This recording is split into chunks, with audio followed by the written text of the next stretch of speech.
Hello guys, എല്ലാ കൂട്ടുകാരും സുഖമായിട്ടിരിക്കുന്നത് വിശ്വസിച്ചുകൊണ്ട് ഇന്നത്തെ നമ്മുടെ വീഡിയോ സ്റ്റാർട്ട് ചെയ്യുവാണ്. ഇന്നത്തെ വ്ളോഗിലൂടെ നമ്മൾ കാണാൻ പോകുന്നത് പോണ്ടിച്ചേരിയിലെ നല്ല ബ്യൂട്ടിഫുൾ പ്ലേസസ് ആണ്. നമ്മളിപ്പോൾ നിൽക്കുന്നത് പോണ്ടിച്ചേരിയിലെ റോക്ക് ബീച്ചിലാണ്. റോക്ക് ബീച്ചിന് പ്രൊമിനേറ്റ് ബീച്ച് എന്നൊരു പേര് കൂടെയുണ്ട്. ഡെയിലി ഒരുപാട് ടൂറിസ്റ്റുകൾ വന്നു പോകുന്ന നല്ലൊരു ബ്യൂട്ടിഫുൾ ബീച്ചാണിത്. നമ്മൾ ഈ പോണ്ടിച്ചേരിയിൽ വന്നപ്പോൾ കണ്ട മറ്റു ബീച്ചുകൾ പോലെ അല്ല ഈ ബീച്ച്. ശരിക്കും പേര് പോലെ തന്നെ നിറച്ച് വലിയ പാറകളാണ് ഇവിടെ. കടലിനോട് ചേർന്നുള്ള കരയുടെ ഭാഗങ്ങളെല്ലാം വലിയ പാറകൾ കൊണ്ട് ക്ലോസ് ചെയ്ത് വെച്ചിരിക്കുവാണ്. അതുകൊണ്ട് തന്നെ നമുക്കിവിടെ കടലിൽ ഇറങ്ങാനോ മണ്ണിൽ കളിക്കാനോ പറ്റത്തില്ല. പിന്നെ ഈ തിരമാലകൾ വന്ന് കല്ലിൽ തട്ടി വെള്ളം തെറിക്കുന്നത് ഇങ്ങനെ കാണാൻ നല്ല രസമുള്ളൊരു കാഴ്ചയാണ്. ഈ ബീച്ചിലുള്ള മെയിൻ അട്രാക്ഷൻ എന്താണെന്ന് വെച്ചാൽ അത് ഈ മഹാത്മാഗാന്ധിയുടെ സ്റ്റാച്ചു ആണ്. ബീച്ചിന് തൊട്ടടുത്ത് തന്നെയാണ് ഇവിടുത്തെ ലൈറ്റ് ഹൗസ് സ്ഥിതി ചെയ്യുന്നത്. മാത്രമല്ല വൈറ്റ് ടൗണിന് അടുത്തായിട്ടാണ് ഈ റോക്ക് ബീച്ച് സ്ഥിതി ചെയ്യുന്നത്. അതുകൊണ്ട് വാക്കബിൾ ഡിസ്റ്റൻസ് മാത്രമാണ് ഈ ബീച്ചിലേക്കുള്ളത്. പിന്നെ ഇവിടെ ഈവനിങ് 6 മണിയോടുകൂടി ഇവിടുത്തെ റോക്ക് ബീച്ചിലേക്കുള്ള റോഡൊക്കെ ക്ലോസ് ചെയ്യും കേട്ടോ. ശേഷം 2 വീലർ പോലും അകത്തേക്ക് വിടുന്നതല്ല. പിന്നീട് രാവിലെ 6 മണിക്കാണ് ഇത് ഓപ്പൺ ചെയ്യുന്നത്. എന്താണെന്ന് വെച്ചാൽ മോർണിംഗും ഈവനിങ് ഒക്കെ വാക്കിങ്ങിന് വരുന്നവർക്ക് വേണ്ടിയാണ് ഇതൊക്കെ ചെയ്യുന്നത്. മാത്രമല്ല ഈ റോക്ക് ബീച്ചിൻ്റെ ഓപ്പോസിറ്റ് സൈഡ് ഒരു പ്രോഗ്രാം നടക്കുന്ന ഒരു സ്ഥലമുണ്ട്. അവിടുത്തെ ആ ഒരു ക്രൗഡും ഇതൊക്കെ കൊണ്ടാണ് ഇവർ നേരത്തെ ക്ലോസ് ചെയ്യുന്നത്. അതുകൊണ്ട് തന്നെ നമുക്ക് ഇഷ്ടമുള്ള സമയം വരെ ഇവിടെ ഈ ബീച്ചിൻ്റെ ഭംഗിയൊക്കെ ആസ്വദിച്ച് ഈ ബീച്ച് റോഡിലൂടെ ഫ്രീ ആയിട്ട് നടക്കാൻ സാധിക്കും. ഈ റോക്ക് ബീച്ചിനടുത്തായിട്ട് തന്നെ ധാരാളം കഫേസ് റെസ്റ്റോറൻറ്റ്സ് ഇവിടെയുണ്ട്. ഈവനിങ് ടൈം റോക്ക് ബീച്ചിൻ്റെ ആ ഒരു ഏരിയയിൽ വണ്ടികളുടെ യാതൊരു ഡിസ്റ്റർബൻസും ഇല്ലാത്തതുകൊണ്ട് നമുക്ക് ഫ്രീ ആയിട്ട് നടക്കാനും കുറേ നേരം ഇരിക്കാനൊക്കെ പറ്റിയ നല്ലൊരു അറ്റ്മോസ്ഫിയർ ആണ്. അതുമാത്രമല്ല ഈ ബീച്ചിന് ജസ്റ്റ് ഓപ്പോസിറ്റ് ആയിട്ട് വരുന്ന ആ ഒരു ഏരിയയിൽ മിക്ക ദിവസം വൈകുന്നേരമൊക്കെ പ്രോഗ്രാംസ് ഒക്കെ ഉണ്ടാവാറുണ്ട്. സ്വപ്നക്കൂട് സിനിമ പോണ്ടിച്ചേരിയിലാണ് ഷൂട്ട് ചെയ്തിരിക്കുന്നത്. അതുമാത്രമല്ല ഭാവന കടലിൽ വീഴുന്ന ഭാഗമൊക്കെ ഈ റോക്ക് ബീച്ചിലാണ് ചിത്രീകരിച്ചിരിക്കുന്നത്. ഇനി നമുക്ക് ഈ റോക്ക് ബീച്ചിലെ കാഴ്ചകളെല്ലാം ഒന്ന് കണ്ടിട്ട് വരാം.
അടുത്തതായിട്ട് നമ്മൾ കാണാൻ പോകുന്നത് നമ്മുടെ ഈ റോക്ക് ബീച്ചിന് അടുത്ത് തന്നെയായിട്ടുള്ള ക്രാഫ്റ്റ് ബസാറാണ്.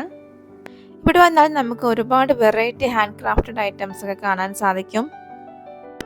പിന്നെ ഇവിടെ ഹാൻഡ് ക്രാഫ്റ്റഡ് ഐറ്റംസ് മാത്രമല്ല, കുട്ടികളുടെ ടോയ്സ് ഉണ്ട്, ബാഗ്സ് ഉണ്ട്, ചെപ്പൽസ് ഉണ്ട്, ഫാൻസി ഐറ്റംസ് ഉണ്ട്, ബീച്ചിലിടുന്ന ഡ്രസ്സസ് ഒക്കെ ഉണ്ട്. ഇതൊക്കെ ഇവിടെ കിട്ടും. ഹാൻഡ് ക്രാഫ്റ്റഡ് ഐറ്റംസിൻ്റെ വലിയൊരു കളക്ഷൻ തന്നെ നമുക്കിവിടെ കാണാം.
അടുത്തതായിട്ട് നമ്മൾ കാണാൻ പോകുന്ന പോണ്ടിച്ചേരിയിലെ വൈറ്റ് ടൗണിന്റെ ഹൃദയഭാഗത്തായിട്ട് സ്ഥിതി ചെയ്യുന്ന ഭാരതിയാർ പാർക്കാണ്.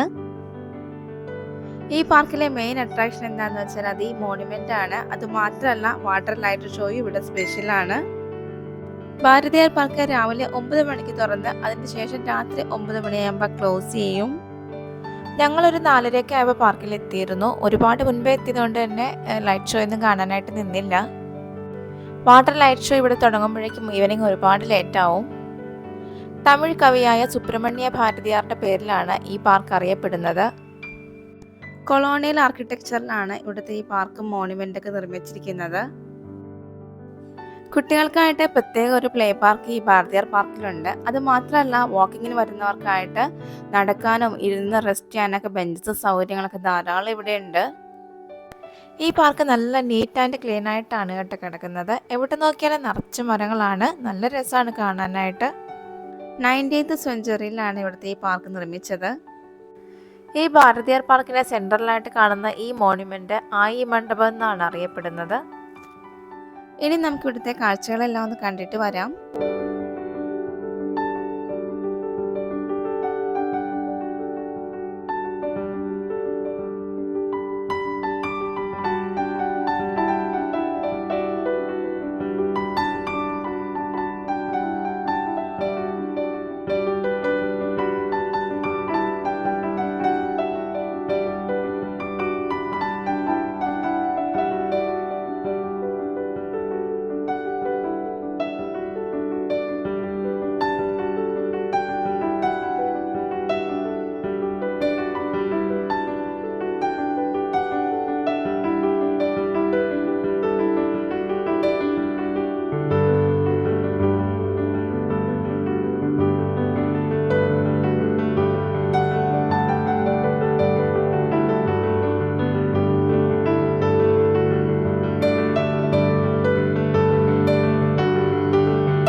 ഇപ്പോൾ നമ്മൾ കാണുന്നത് ട്രൈബ്യൂട്ട് വാൾ ആണ്.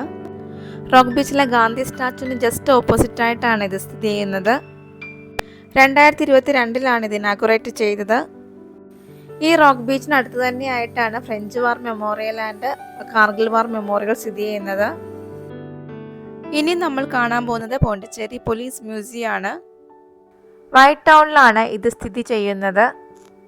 ഒരുപാട് വർഷങ്ങൾക്ക് മുമ്പ് ഫ്രഞ്ച് ഭരണകാലത്ത് പോലീസ് യൂസ് ചെയ്തിരുന്ന യൂണിഫോംസ്, വെപ്പൺസ്, റെഡ് ക്യാപ്പ്, അന്നത്തെ ഡോക്യുമെന്റ്സ് ഒക്കെയാണ് ഇവിടെ ഈ മ്യൂസിയത്തിൽ പ്രദർശിപ്പിച്ചിരിക്കുന്നത്.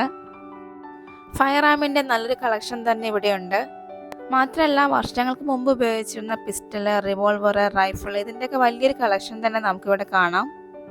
പിന്നെ നമുക്ക് ഈ മ്യൂസിയം വിസിറ്റ് ചെയ്യാനായിട്ട് എൻട്രി ഫീ ഒന്നും ആവശ്യമില്ല. മൺഡേ ക്ലോസ്ഡ് ആണ്. ട്യൂസ്ഡേ ടു സാറ്റർഡേ ആണ് വർക്കിംഗ് ടൈം. രാവിലെ 10 മുതൽ വൈകുന്നേരം 6 വരെ നമുക്കിവിടെ വിസിറ്റ് ചെയ്യാവുന്നതാണ്.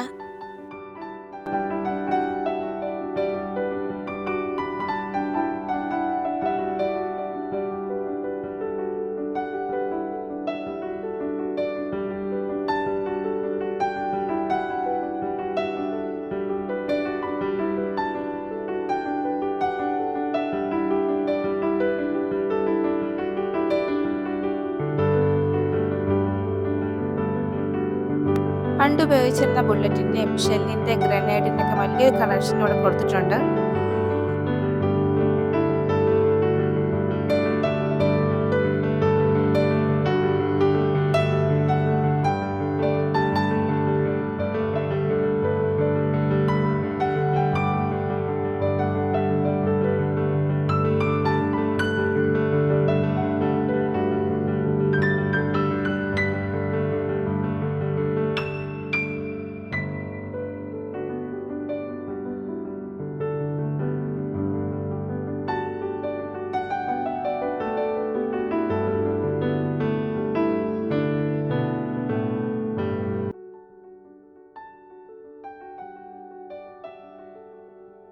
നയൻറ്റീൻത് സെഞ്ച്വറിയിൽ യൂസ് ചെയ്തിരുന്ന ഒരു ക്ലോക്കും നമുക്കിവിടെ കാണാം.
അടുത്തായിട്ട് നമ്മൾ പോകാനിരുന്നത് പുതുച്ചേരി ബോട്ടാണിക്കൽ ഗാർഡനിലായിരുന്നു. അവിടെ വർക്ക് ഇൻ പ്രോഗ്രസ് ആയിരുന്നുകൊണ്ട് ക്ലോസ്ഡ് ആയിരുന്നു, പോകാൻ സാധിച്ചില്ല.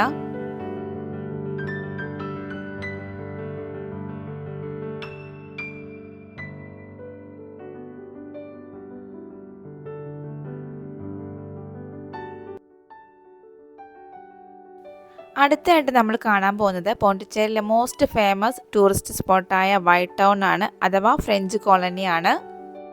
പോണ്ടിച്ചേരിയിലെ ഫേമസ് ആയിട്ടുള്ള മിക്ക ടൂറിസ്റ്റ് പ്ലേസും ഈ വൈറ്റ് ടൗണിലാണ് ഉള്ളത്.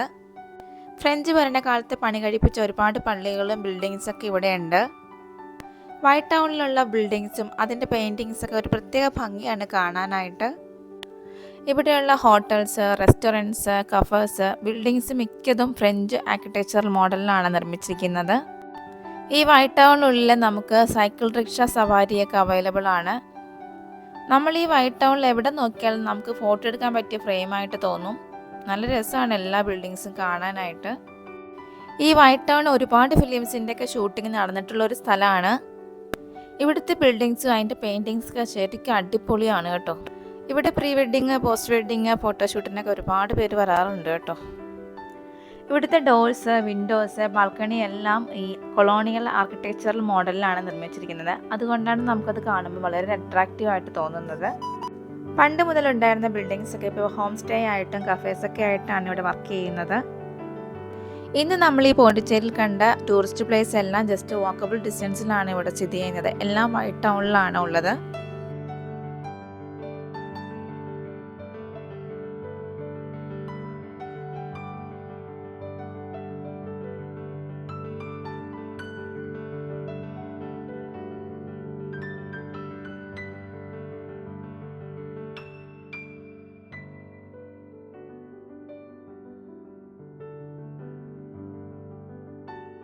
അടുത്തതായിട്ട് നമ്മൾ കാണാൻ പോകുന്നത് പോണ്ടിച്ചേരിയിലെ മണക്കുള വിനായകർ ടെമ്പിളാണ്. പോണ്ടിച്ചേരിയിലെ വളരെ ഫേമസ് ആയിട്ടുള്ള ടെമ്പിളാണ് ഈ മണക്കുള വിനായകർ ടെമ്പിൾ. വൈറ്റ് ടൗണിന് തൊട്ടടുത്ത് തന്നെ ആയിട്ടാണ് ഈ അമ്പലം സ്ഥിതി ചെയ്യുന്നത്. ലോർഡ് ഗണേശ് ഇവിടെ മണക്കുള വിനായകർ എന്നാണ് അറിയപ്പെടുന്നത്. 500 വർഷങ്ങളോളം പഴക്കമുള്ള ഈ ടെമ്പിള് ഫ്രഞ്ച് കൊളോണിയൽ ആർക്കിടെക്ചറൽ മോഡലിലാണ് നിർമ്മിച്ചിരിക്കുന്നത്.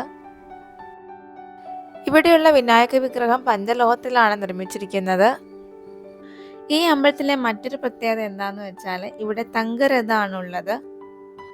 വിശേഷ ദിവസങ്ങളിൽ മാത്രമേ നമുക്കത് കാണാൻ സാധിക്കുകയുള്ളൂ. വിനായക ചതുർത്ഥി, ബ്രഹ്മോത്സവം, വിജയദശമി എല്ലാം വളരെ വിശേഷപ്പെട്ട ദിവസങ്ങളായിട്ടാണ് ഇവിടെ ആഘോഷിക്കുന്നത്.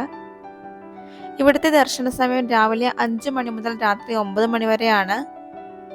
പിന്നെ ഇവിടുത്തെ വാൾസിൽ കൊടുത്തിരിക്കുന്ന പെയിന്റിങ്സ് എല്ലാം വിനായക കഥകളാണ്. പിന്നെ അമ്പലത്തിനടുത്ത് തന്നെ ആയിട്ട് പൂജാ സാധനങ്ങളും മാലകളും പൂക്കളൊക്കെ വിൽക്കുന്ന കടകൾ ധാരാളം ഉണ്ട്.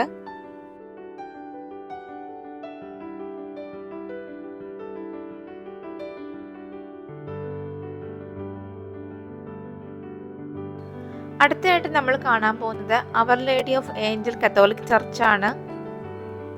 നമ്മളിവിടെ കണ്ട കെട്ടിടങ്ങൾ പോലെ തന്നെ ഈ ചർച്ചും ഫ്രഞ്ച് കൊളോണിയൽ ആർക്കിടെക്ചർ മോഡലിലാണ് നിർമ്മിച്ചിരിക്കുന്നത്. പിന്നെ ഈ ടവറിൻ്റെ മറ്റൊരു പ്രത്യേകത എന്താണെന്ന് വെച്ചാൽ ഇവിടെ ടിൻ ബെല്ലാണ് ഉള്ളത്. 2 ടവറിലായിട്ട് 2 ബെല്ലുകളാണ് ഉള്ളത്. ഇവിടുത്തെ വിൻഡോസും ഗ്ലാസസൊക്കെ നല്ല റിച്ച് ഗ്ലാസ് ലുക്കിലാണ് നിർമ്മിച്ചിരിക്കുന്നത്. എല്ലാം നല്ല ഭംഗിയാണ് കാണാനായിട്ട്. ഇനി നമുക്ക് ഈ ചർച്ച് ഫുള്ളൊന്ന് കണ്ടിട്ട് വരാം.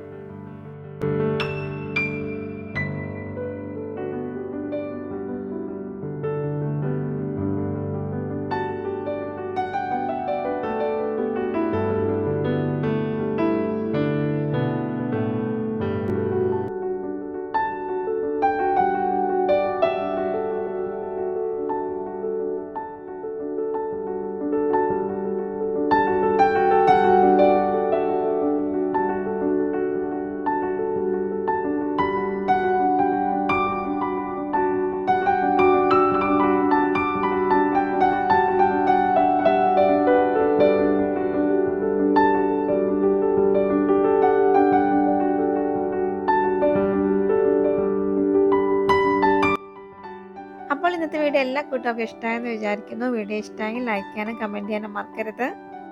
ചാനൽ ആദ്യമായിട്ട് കാണുന്ന കൂട്ടുകാരുണ്ടെങ്കിൽ സബ്സ്ക്രൈബ് ചെയ്ത് സപ്പോർട്ട് ചെയ്യണം. വീണ്ടും പുതിയൊരു വീഡിയോ ആയിട്ട് കാണുന്നവരെ ബൈ. Thanks for watching.